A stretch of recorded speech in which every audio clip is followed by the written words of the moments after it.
Il était une fois un roi très puissant, dont la fortune provenait d'un âne fabuleux, qui chaque matin donnait de l'or au lieu de crottin.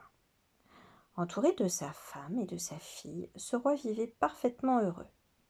Mais hélas, un jour funeste, son épouse tomba gravement malade. Juste avant de mourir, elle fit promettre à son époux de ne se remarier qu'avec une femme plus belle et plus sage qu'elle. Lorsqu'elle sentit son chagrin se faire moins lourd dans son cœur, le roi décida de partir en quête d'une fiancée. Au bout de longs mois de recherche, il dut se rendre à l'évidence. Aucune femme des royaumes alentours n'était plus belle et plus sage que sa première épouse. Comme il se désolait, il réalisa un beau matin que seule sa fille surpassait l'ancienne reine en beauté et en sagesse. N'écoutant alors que sa folie, il fit appeler son enfant et lui annonça qu'il comptait l'épouser sans tarder.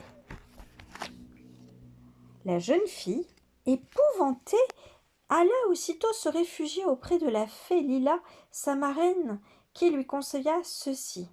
« Dis à ton père que tu acceptes ce mariage à la condition qu'il t'offre une robe couleur de tan.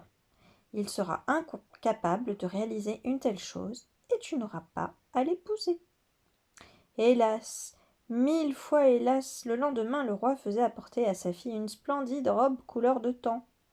Désespérée, la princesse courut à nouveau chez sa marraine. « Cette fois-ci, dit-elle, tu exigeras de ton père une robe couleur de lune.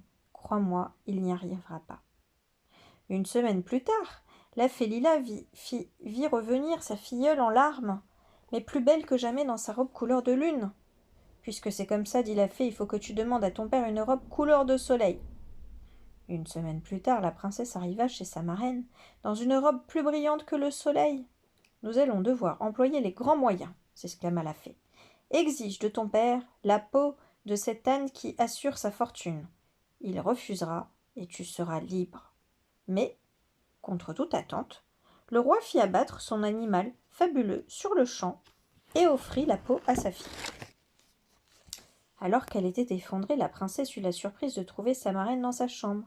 « Puisque rien ne détournera ton père de sa folie, lui dit-elle, tu dois quitter le château en ne te cachant sous cette peau d'âne.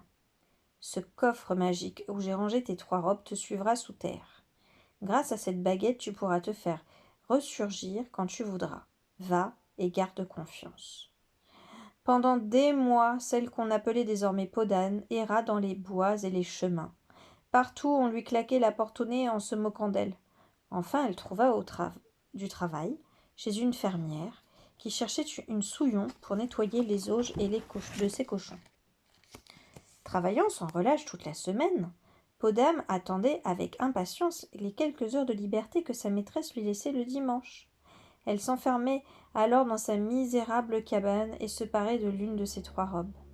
Un dimanche, alors que Podane chantait en s'habillant, un prince qui passait par là l'entendit, s'approcha et l'observa par le trou de la serrure. Tombé éperdument amoureux, ce prince demanda qui était la jeune fille qui logeait dans la cabane de la fermière. On lui répondit qu'elle n'était qu'une souillon nommée Podane. Très malheureux, il rentra chez lui, se coucha, cessa de manger et refusa de quitter sa chambre. Quand ses parents, fous d'inquiétude, lui pressèrent de leur dire ce qu'il se passait, il ne put répondre « Je voudrais un gâteau fait par Podane. »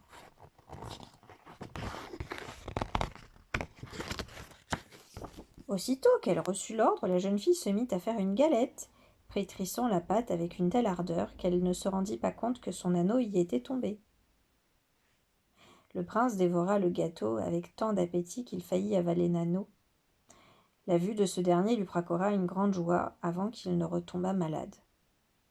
La voyant maigrir de jour en jour, les médecins le déclarèrent malade d'amour. Ses parents décidèrent alors de le marier. Celui-ci accepta à la condition que sa future épouse puisse glisser à son doigt l'anneau qu'il venait de trouver dans la galette de Podane. Bien sûr qu'aucune femme du royaume, qu'elle soit comtesse ou gardienne d'Oie, n'y parvint. Sans écouter les protestations de ses parents, le prince fit venir Podane. En la voyant arriver au château, chacun ricana en pensant que le prince était devenu fou.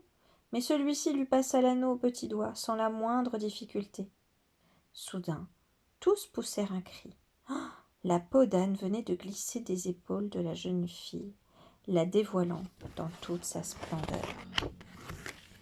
Quelques jours plus tard, tous les souverains des royaumes voisins se pressaient au château pour assister au mariage du prince et de Peau d'âne. Celle-ci eut alors la joie de voir parmi eux son père, qui, ayant renoncé à son ancienne folie, venait de célébrer le bonheur de sa fille.